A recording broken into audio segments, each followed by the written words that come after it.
Appunto dicendo che noi siamo stati a Cittadella e poi ci siamo spostati quanto, Alessio? 30-40 chilometri? Tiene, provincia di Vicenza, se non sbaglio. Andiamo un po' lì, vediamo. Tiene. Zona tessile. Da 500 euro del 2014 a quasi 56.000 euro nel 2017. 24.000 abitanti in provincia di Vicenza, Tiene è il quarto comune in Veneto tra le amministrazioni che si sono date da fare per segnalare casi di evasione fiscale all'Agenzia delle Entrate o all'INPS. Viene dopo capoluoghi di provincia come Verona, Vicenza e Venezia. Hanno dato l'incarico ad un esperto del settore, un ex luogotenente della Guardia di Finanza. I risultati del recupero dell'evasione di questi anni hanno superato di gran lunga l'investimento iniziale che avevamo fatto. Quindi noi, con l'accesso a tutte le banche dati messe a disposizione anche dallo Stato, l'Agenzia delle Entrate, il Catasto, piuttosto che quelle nostre dei tributi locali, da lì partiamo per strutturare una segnalazione e poi darla a chi ha questo compito. L'assessore ai tributi ci fa alcuni casi di esempi segnalati.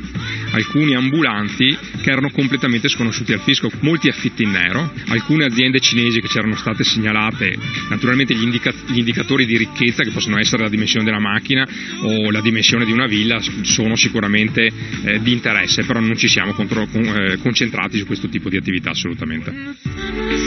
Andati vicino Padova per far piacere a Bitonci. Dove vivo io magari. Andiamo a Cittadella. Va bene, Cittadella? Che fatalità, sono 8.100 comuni in Italia. No, poi abbiamo anche 40 chilometri di perché... fila. Fatemi vedere Cittadella. Grande come Milano, ovviamente, perché... Un po' più piccina, poco però. Cittadella. No, siete troppo simpatici.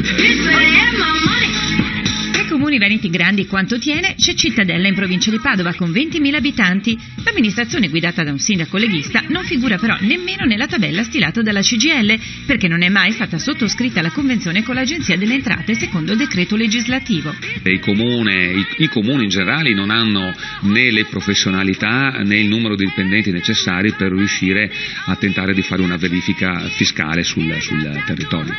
Secondo lei non ce ne sono di evasori qui?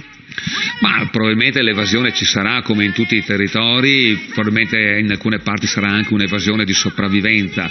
Rimane in capo alla Guardia di Finanza locale dunque il controllo e l'accertamento delle evasioni in loco. Il comune si limita a controllare i cittadini a cui vanno case popolari, sostegni economici e servizi sociali. Perché si rischia di mettere in moto una macchina che va a verificare appunto magari i piccoli commercianti, i piccoli evasori, facendo poi scappare dalle maglie larghe della rete quelli che effettivamente poi evadono. Ecco.